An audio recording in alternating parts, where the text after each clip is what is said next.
আসসালামু আলাইকুম। ফাতেমাস কিচেনে সবাইকে ওয়েলকাম করছি। কেমন আছেন সবাই? আজকে নিয়ে এসেছি সৌদি আরবের বিখ্যাত ৭টা রেসিপি। আমরা বলি ভর্তা, ওরা বলে ৭টা, মানে এটা দিয়ে ওরা খেপসা বিরিয়ানি খেয়ে থাকে। সত্যি এই সৌদি আরবের ঐতিহ্যবাহী ৭টা রেসিপিটি অনেক বেশি মজার ছিল। তো আজকে দুপুরবেলা এটা দিয়েই শুধু বিরিয়ানি খেয়েছি। আমার ছোট বাচ্চারাও এটা খুবই পছন্দ করে খেয়েছে। এর জন্য আমি এখানে একটি বড় সাইজের টমেটো টুকরো করে নিয়েছি, ১০-১২টি কাঁচামরিচ, একটি বড় পেঁয়াজ টুকরো করে এবং ৭-৮ কোয়া রসুন নিয়েছি। এগুলো আমি ২ টেবিল চামচ তেল একটা হাঁড়িতে দিয়ে একটু গরম করে সেখানে সবগুলো দিয়ে দিচ্ছি, দেখতে পাচ্ছেন। এই ভর্তাটার মেইন ইনগ্রিডিয়েন্টস হচ্ছে অতিরিক্ত ঝাল এবং টক, মানে টমেটো এবং ঝালটা দিয়ে এটা বেশি মজার হয়। তো এটা আমি যতবারই খেয়েছি অনেক দিনই ভেবেছি আমার আপুদের মাঝে শেয়ার করব। এই তো দেখতে পাচ্ছেন আমি নেড়ে চেড়ে দিয়ে আবারও ঢাকনা দিয়ে ঢেকে আরও ৩-৪ মিনিটের মতো রান্না করেছি। তো আমার টমেটো পেঁয়াজ প্রায় ৫০% মতো সেদ্ধ হয়ে গিয়েছে। এই পর্যায়ে আমি আরও বেশি ঝাল বাড়িয়ে দিতে ৩-৪টি শুকনো মরিচ দিয়ে দিচ্ছি। শুকনো মরিচটাকেও আমি ১ মিনিটের মতো ভেজে নেব। এরপর আমি সমস্ত উপকরণের সাথে ভেজে নিচ্ছি।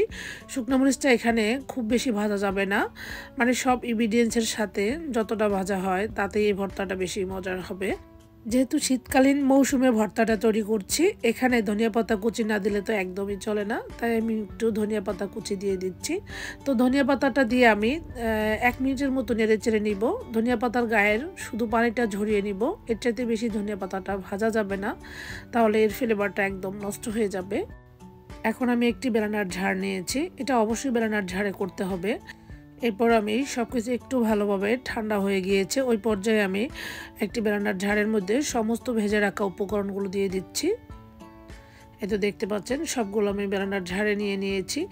এখন আমি অফ ক্যামেরায় ব্লেন্ড করে নিয়েছি। তো সৌদি আরবের এই ঐতিহ্যবাহী ৭টা রেসিপিটি আমার হাজব্যান্ডের মুখে প্রতিদিনই গল্প শুনতে শুনতে আমি একদম মানে উৎফুল্ল হয়ে গিয়েছি যে এটা আমার করতেই হবে, এটা করে আমার খেতেই হবে। তো তারপর ওর থেকে আমি এই ভর্তার রেসিপিটি কালেক্ট করে আজকে আপনাদের মাঝে শেয়ার করেছি। এতদিন আমি অনেক খেয়েছি, তো সত্যি এটা অনেক বেশি মজার ছিল। তো আপু ভাইয়েরা আপনারা একবার হলো এটা বাসায় ট্রাই করে দেখবেন, খেতে কিন্তু অনেক বেশি মজার। তো এখন আমি সার্ভ করে নিচ্ছি। তো ভর্তাটা কিন্তু একদম মিহি করে ফেলা যাবে না, একটু ছাপা ছাপা করতে হবে, এতে করে ভর্তাটা খেতে বেশি মজার হয়। যারা আমার ভিডিওটি এই পর্যন্ত ধৈর্য ধরে দেখেছেন, তবে একটি লাইক দিতে ভুলে গিয়েছেন, প্লিজ একটি লাইক দিয়ে পুরো ভিডিওটি দেখে নেবেন। আপনাদের একটি মূল্যবান লাইক আমাকে পরবর্তী কন্টেন্ট ক্রিয়েট করার জন্য অনেক বেশি উৎসাহিত করে। তো আজকের মতো তাহলে এখানেই বিদায় নিচ্ছি। সবাই ভালো থাকবেন। আল্লাহ হাফেজ।